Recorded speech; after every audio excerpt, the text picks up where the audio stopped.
हरे कृष्ण। तो आइए आज हम चर्चा करते हैं भगवान के चरणों में विभिन्न चिन्ह हैं। उनके दाहिने चरण में विभिन्न चिन्ह हैं और बाएं चरण में भी विभिन्न चिन्ह हैं। तो आइए चर्चा करते हैं वो जो विभिन्न शंख चक्र पद्म आदि अंकुश वज्र आदि जो चिन्ह हैं, उन चिन्हों का ध्यान करने की महिमा क्या है और ध्यान करने से क्या लाभ प्राप्त होता है। तो सर्वप्रथम हम आरंभ करते हैं भगवान के दाहिने चरण से। भगवान के दाहिने चरण के अंगुष्ठ के ठीक नीचे ही जौ का चिन्ह है। जौ का चिन्ह ये किसका प्रतीक है? आप जानते हैं जौ एक सात्विक अन्न माना जाता है और जौ का चिंतन करने से जो भक्त, जो प्रेमी भक्त भगवान के इस चरणों में जौ का चिंतन करता है, मनन करता है, ध्यान करता है, उसके जीवन में भोजन की कभी कमी नहीं रहती है। जैसे हम कहते हैं रोटी कपड़ा मकान, तो भोजन की कभी कमी नहीं रहती है भक्त के जीवन में। और दूसरा ये है, जो चिंतन करता है, प्रायतः जो वैष्णव होते हैं उनको बढ़िया बढ़िया प्रसाद भी प्राप्त होता है। और अन्न किसका प्रतीक है? अन्न हम जब खाते हैं तो शरीर पुष्ट होता है।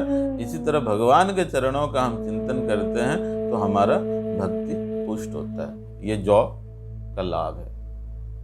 उसके पश्चात ठीक जौ के नीचे ही सुदर्शन चक्र का चिन्ह है। चक्र किसका प्रतीक है? चक्र का चिंतन करने से, चक्र का ध्यान करने से हमारे जीवन में जो भी बाधा विघ्न आता है, उस बाधा विघ्नों को सुदर्शन चक्र नष्ट करते हैं। चाहे भक्ति जीवन में काम, क्रोध, लोभ आदि, मत्सर्य आदि जो बाधाएं हैं, उस बाधाओं को भी इस सुदर्शन चक्र का ध्यान करने से सुदर्शन चक्र उन बाधाओं को नष्ट कर देते हैं, जिससे कि हम भक्ति में सुदृढ़ रूप से, सरल रूप से आगे बढ़ सकते हैं। तो यह सुदर्शन चक्र का ध्यान करने का फल है। सुदर्शन चक्र के नीचे ही छत्र का चिन्ह है। छत्र किसका प्रतीक है? जैसे हम जानते हैं छाता किसका प्रतीक है? छाता हम कब लेके चलते हैं? जब गर्मी, अत्यंत गर्मी होती है तो गर्मी में छाता लेके चलते हैं कि ताप ना लगे, गर्मी का ताप से बच जाए। तो इसी तरह कई बार भक्त के जीवन में भी अचानक आने वाली आपदा विपदा या जो भौतिक ताप है, उन तापों से ये छत्र उनको रक्षा करता है। ये कई बार हम कहते हैं ना, आपके छत्र छाया में ले लीजिए। और भगवान ने गोवर्धन उठाया था ब्रजवासियों को बचाने के लिए छाता के रूप में। इसी तरह ये छाता का, छत्र का ध्यान करेंगे तो भगवान के छत्र छाया में रहेंगे और इन तापों से, जो भौतिक तीन ताप है, इन तापों से बचकर रहेंगे। उसके पश्चात ठीक सुदर्शन चक्र के ही बगल में मध्यमा अंगुली के नीचे ही पद्म का चिन्ह है। और पद्म किसका प्रतीक है? पद्म का ध्यान करने पर क्या लाभ है? पद्म, लोटस जो होता है, लक्ष्मी का प्रतीक माना जाता है। जैसे हम लक्ष्मी की पूजा करते हैं कि धन की कमी ना हो, तो इसी तरह इस कमल का केवल हम ध्यान करें भगवान के चरणों में तो धन की कभी कमी नहीं आएगी। लक्ष्मी जी सदैव आपके ऊपर वरद हस्त करके आप ही के पास वास करेंगे। तो ये कमल का प्रतीक है। दूसरा कमल ये है कि कमल कीचड़ में खिलता है। तो इसी तरह चाहे संसार में कितने भी कीचड़ हो, इस संसार में कितने भी दोष हो, इन दोष में भी अगर हम कमल का चिंतन करेंगे तो कमल की तरह भक्ति में हम प्रस्फुटित हो सकते हैं। कमल जैसा खिलता है तो इन दोषों के अंदर रहते हुए भी हम भक्ति करते करते कमल की तरह खिल सकते हैं। तो ये कमल का चिंतन करना है। हृदय कमल कहते हैं, भगवान को सदैव कमल के साथ तुलना की जाती है। तो कमल का चिंतन करेंगे तो हृदय कमल में भगवान विराजमान हो जाएंगे। तो ये कमल का लाभ है। ठीक कमल के नीचे ही पताका का चिन्ह है, झंडा का चिन्ह है। झंडे का क्या लाभ है? झंडा जब हम कहते हैं ना, कहावत है झंडा गाड़ दिया उसने, मतलब विजय का प्रतीक है। जब हम झंडे का ध्यान करेंगे भगवान के चरणों में तो झंडे के ध्यान से कहीं भी जाएंगे विजय प्राप्त करेंगे। यत्र योगेश्वर कृष्ण यत्र पार्थ धनुर्धर तत्र सी विजयोर्भूति। तो भगवान के चरणों का चिंतन करेंगे तो अपने आप विजय प्राप्ति होगी। कहीं भी जाएंगे, किसी भी परिस्थिति में हमें विजय प्राप्त होगी, हर क्षेत्र में। तो ये झंडे का लाभ है। झंडे का ध्यान करने पर व्यक्ति को ये सारे लाभ अपने आप, कहीं भी जाएंगे विजय प्राप्ति होगी, हर क्षेत्र में। और दूसरी बात है, झंडे का क्या लाभ है? झंडा देखना सदैव सिर पर रहता है, मस्तक पर रहता है, मंदिरों में ठीक शिखर पर ही रहता है।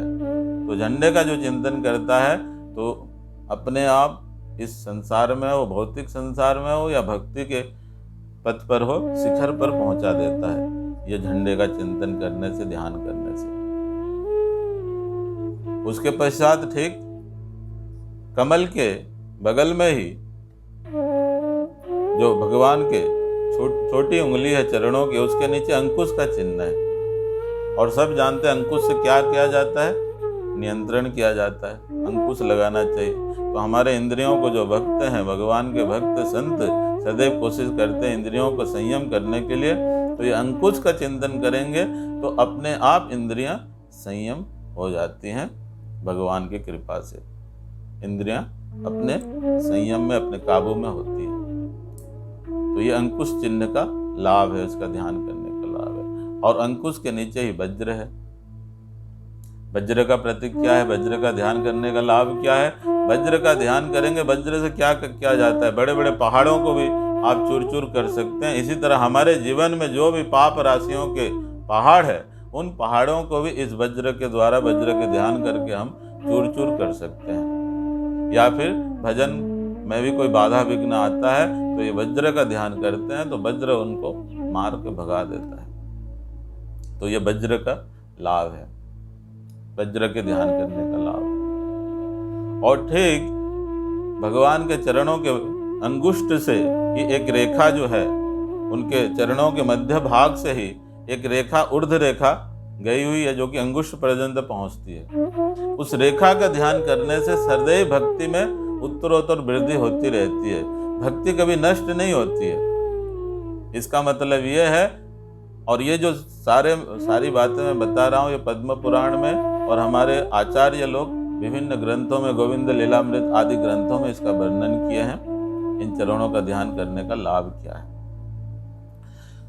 तो ऊर्ध्व रेखा का हम चिंतन करते हैं, ध्यान करते हैं तो हमारी भक्ति में धीरे धीरे उन्नति होती रहती है, भक्ति कभी नष्ट नहीं होती है। और ठीक नीचे ही एड़ी पर, भगवान के एड़ी पर, वहां पर और 3 चिन्ह हैं।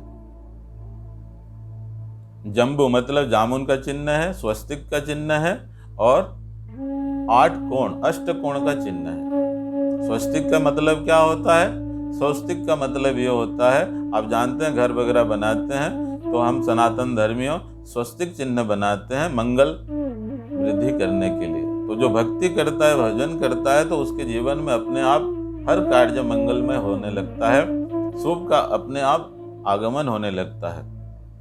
हर क्षेत्र में, चारों क्षेत्र में 4 स्वस्तिक है, मतलब पूर्व, पश्चिम, उत्तर, दक्षिण, कोई भी दिशा में जाओ, कोई भी कार्य करो, मंगल ही मंगल होगा।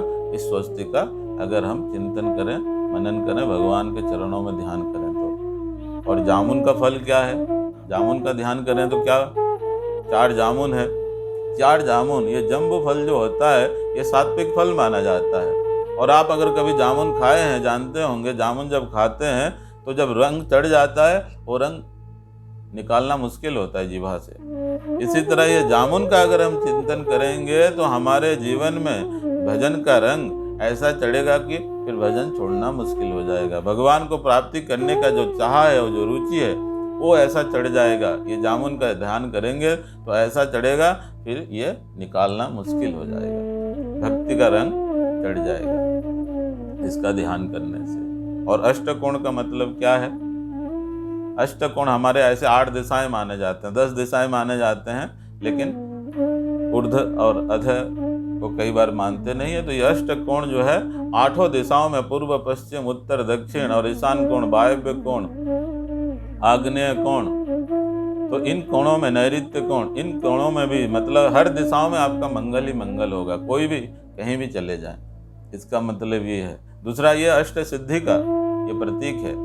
जो भजन करता है, भक्ति करता है, उसको अपने आप ये सिद्धियां प्राप्त हो जाती हैं, स्वयं अपने आप उनके पास दौड़ के आती हैं सिद्धियां।